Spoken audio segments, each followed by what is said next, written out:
What's up, YouTube? Brian Van Dyne here.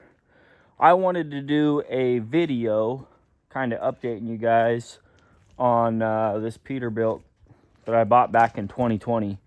As you can see, it no longer has the strong arm on it. We took that off last winter, I think is when we took it off. You can see you still got my tailgate on there that I built.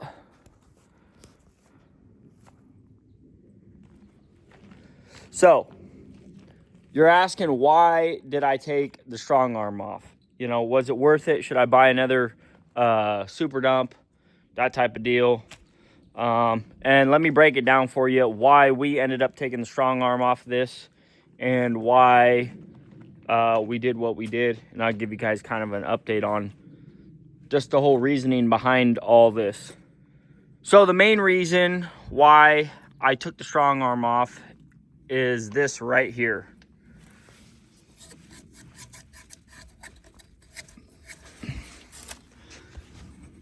That right there is a computer board.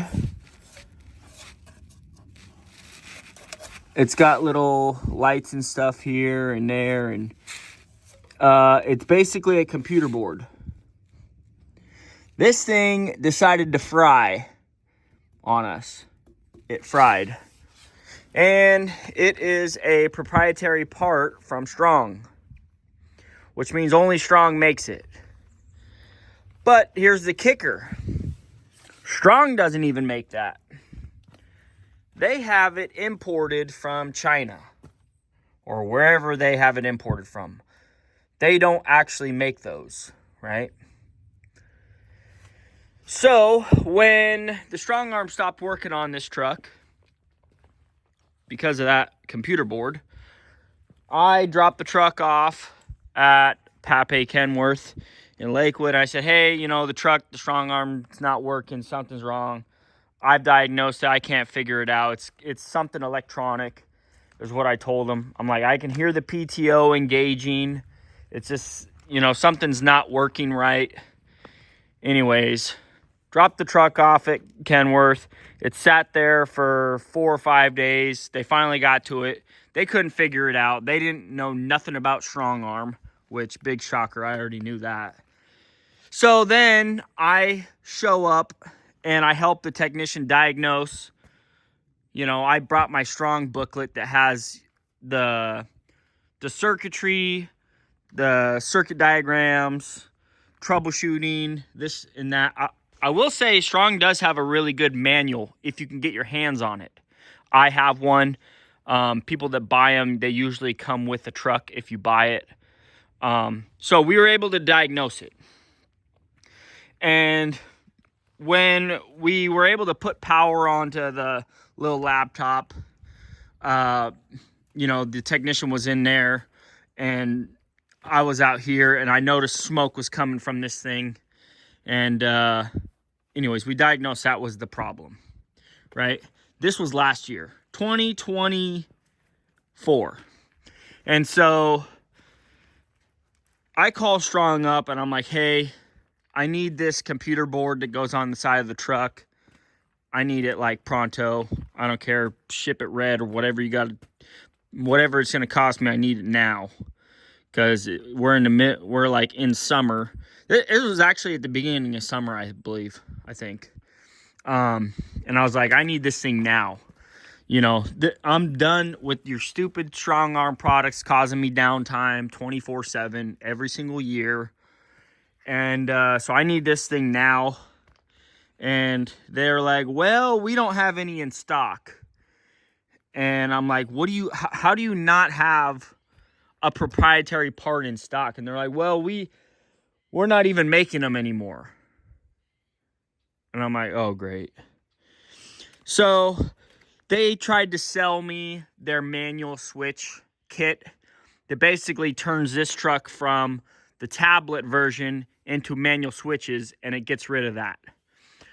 In order to do that whole switch up, they got to sell me a new valve body, and they got to sell me all the switches stuff. And that was like $3,000, $4,000 or something like that, just for the kit, right? The reason they stopped making that is because they had supply chain issues. That's what they told me, supply chain issues, which tells me China was making it and they couldn't get it, right? So they stopped putting those in trucks because they had too many problems getting new ones. So they went back to the manual switches. And, you know, guys like me that have this setup pretty much got effed, right? Because they can't get us a new board. They don't know when they're on back order or whatever. And so you paid the $3,000 for the new setup, or you're stuck without your truck, you know, which is honestly completely ridiculous. But, you know, I wouldn't expect anything else less from Strong, because that's been my whole experience with this truck. You know, Columbia body, they were, you know, decent to work with, but the whole Strong issue, you know, horrible. Absolutely horrible. And you guys know that I'll never buy another Strong truck ever again, you know. So, long story short, I was talking with Pape, and, you know, I said, look, I mean, what are our other options? Let's rip the stupid Strong arm off and figure out how to, you know, just turn the PTO on just for the bed, right? And they're like, okay, yeah, we can do that. So they took 2 more days, gave me a price, $3,000 to get it set up, basically to, you know, actually, no, $6,000. $6,000 total. Take the arm off and get it wired. Basically is what they were going to charge me. And if I got the kit from Strong to do the swap, to do the manual Strong arm, it would have cost me roughly $3,000. That's where I was getting the $3,000 from. $3,000 for the kit, and then $3,000 something to put it on, right? And so they said, well, we'll just take everything off for you and set it up on just switches, and it'll be like $6,000, $6 or $7,000 is what I ended up paying them, right, to take that stupid Strong arm off of the truck. When they got it off, I was able to sell it to one of my buddies who owns one Strong truck. He owns a whole bunch of the Maxell or the OSW super dumps. He owned one Strong arm and somebody rear-ended him, so his was all bent and janky or whatever, all screwed up. And because mine had the auto greaser on it, the thing was practically brand new, you know. So I ended up selling it to him for, I basically gave it to him for like $2,500 or $3,000 or something like that. So I was able to recoup some of my cost of ripping the damn thing off and getting it set up to where we didn't need it anymore. And honestly, I can say that was one of the best decisions I have done since I've owned this truck. Just taking that stupid arm off. We've had no problems with any of the hydraulics or anything since that happened. So, yeah, I just figured I'd give you guys that update of why the Strong arm's not on there, why we took it off, the headaches and all that we went through. You know, the truck's almost paid off. So we got another, basically like a year for it until it's paid off. Maybe less, depending on if I sell some stuff and just pay it off. So there it is, guys, right there. That Peterbilt, 2020 Peterbilt. It's almost all the way paid off. You know, it's got 360,000 miles on it. Beautiful truck. Love it. Now that the Strong arm's off, it is one of the biggest money makers that I got. Once it's paid off, it's going to be even better. You know, that's an extra $4,000 a month that the business will be netting profit. So that'll be pretty sweet. And then these are the other 2 trucks that we got. I'm pretty sure you guys have seen these in picture posts. I haven't really talked too much about them. I got this side dump. I'm probably going to sell it because we just don't have enough work for side dumps. I'm not a side dump company, you know what I mean? So we get work for it. It's just not as consistent as the truck and trailer, which I love this thing. That truck is a money maker. That is my most profitable truck by far out of all the trucks we own. You know, we got the green slip on that one, so we own that 100%. We own this one 100% too. But that truck right there is by far the money maker. Once that Peterbilt is paid off, then that will be the most profitable truck that we own. 6-axle. No more 7 axles for us. Just too many moving parts. So honestly, I'm just gonna be 6-axle. The rest of my dump trucks will be 6 axles, or they'll be truck and trailers, just because they're just so much, you know, it's a no nonsense thing, you know. These trucks, they work really well on job sites. They get around so easy, and they can haul a lot of weight. I mean, this thing can haul basically 23 tons legal going down the road without that strong arm on. It basically only gave it 2 tons. You know, so 23 tons. That's mainly because that box is so thin. Oh my goodness, that box is thin. And it's starting to get a couple dents in the box, you know.